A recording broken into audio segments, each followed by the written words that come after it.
Hi folks, today I'm going to show you the proper chords on request for J'attendrai. And it's a very simple tune in C and starts with an introduction. And it goes like C, A minor 7, F6 and G6, and then the form starts. I will play the introduction like 4 times and then I will start with the form. And I will play the form 2 times and then I'm going to explain the chords to you. It goes like this. 1, 2, 1, 2, 3, 4.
That was the form basically.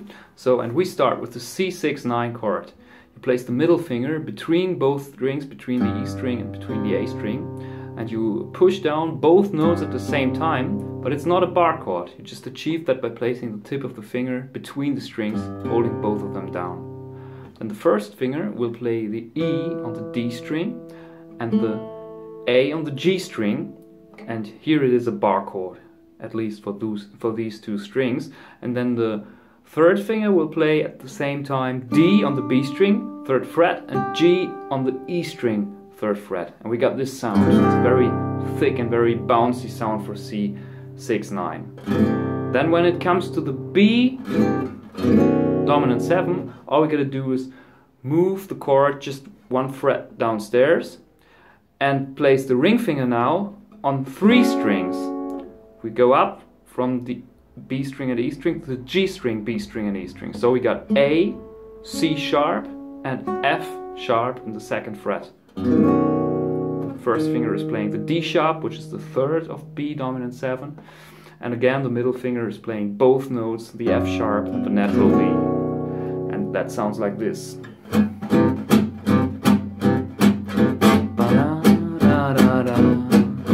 Back to C, and then A dominant 7. And for A dominant 7 there are several options. One of the most common ones is the ones that I used just now.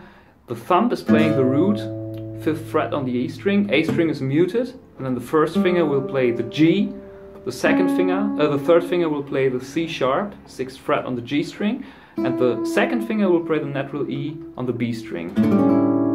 And this is like A dominant 7 voicing, the most common one in gypsy jazz music actually. But instead of that chord we can play a C sharp dim chord. It goes like this. Middle finger is playing the C sharp, then the ring finger is playing the G, the first finger is playing the B flat, and the pinky is playing the natural E on the B string.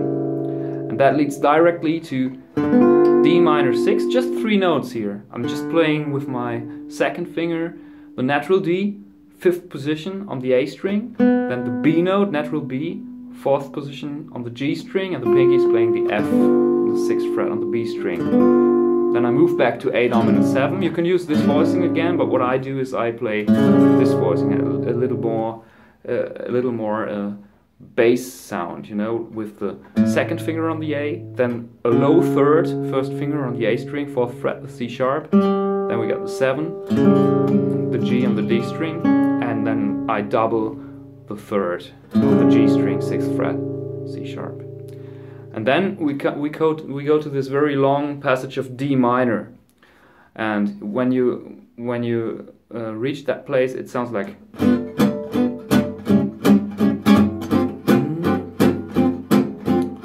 4 bars D minor, and then at the end of the 4th bar, you know, it's good, it's handy to do a little roll or something to remind you that now there's a different harmonic concept, because we stay on D minor 7 a bit longer.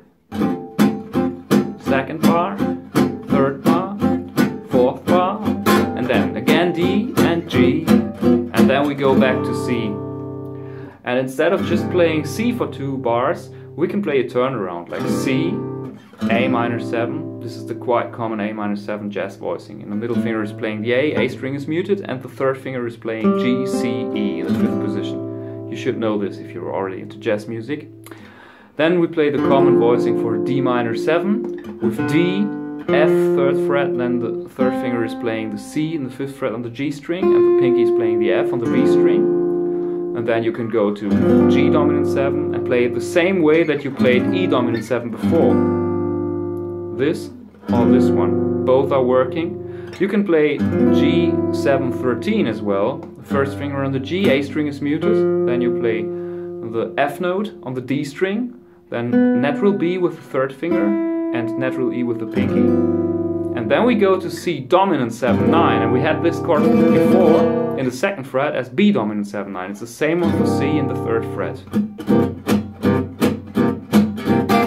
Now it moves to F. It's the first time that the subdominant chord appears in that tune. We can play it like this, or just like this. You know, the notes are C, F, A, D, maybe G if you like this, or like, you know, like this, or you can play, instead of using 2 fingers, you can place again the middle finger between the strings. I do it very often.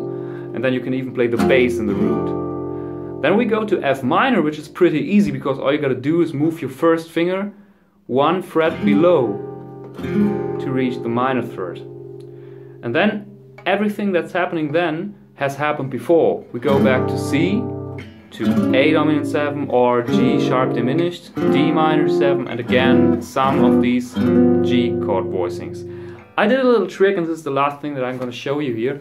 I played like C, B flat dominant 7, the 6th fret, A dominant 7, and then I played, or just,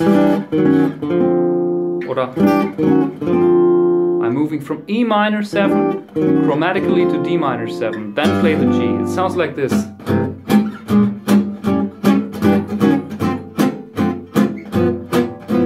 And then comes the last turnaround, which is the introduction, and it's C, A minor 7, F6, and then I'm moving the F6 2 frets up to G6, and no G dominant 7 chord, it's the 6th chord.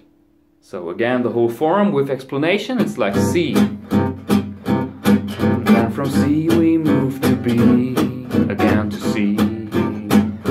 C sharp diminished, D minor, and A dominant 7, and D minor, and stay on D minor, D minor,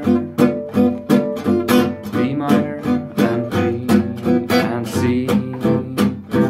Then C dominant 7, F6, F minor 6, and C, A, D minor, and G, and C. One thing I did that I did not mention in the explanation was you can of course play the C instead of here, you can play it in the 8th position. the same way that you played F in the first position. And what I'm doing then when it comes to B dominant 7, I'm just moving the C6 chord chromatically to B6, and I'm not playing the 7, because it's not that important in gypsy jazz. You often do that, you know. I mean, like Ungaria, for example. It should be like G6 and A flat dominant 7, and then it's a trident substitution for D dominant 7, but you can just move it up, and it's the same like here, like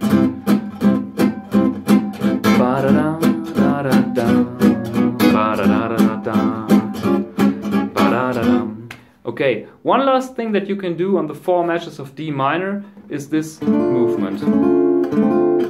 Talking about the very beginning of the tune, you got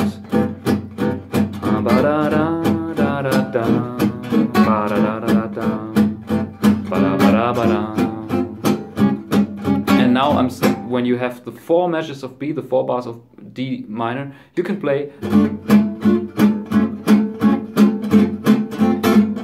You got a melody movement in the bar chord from D to B, D, C sharp, C, and natural B.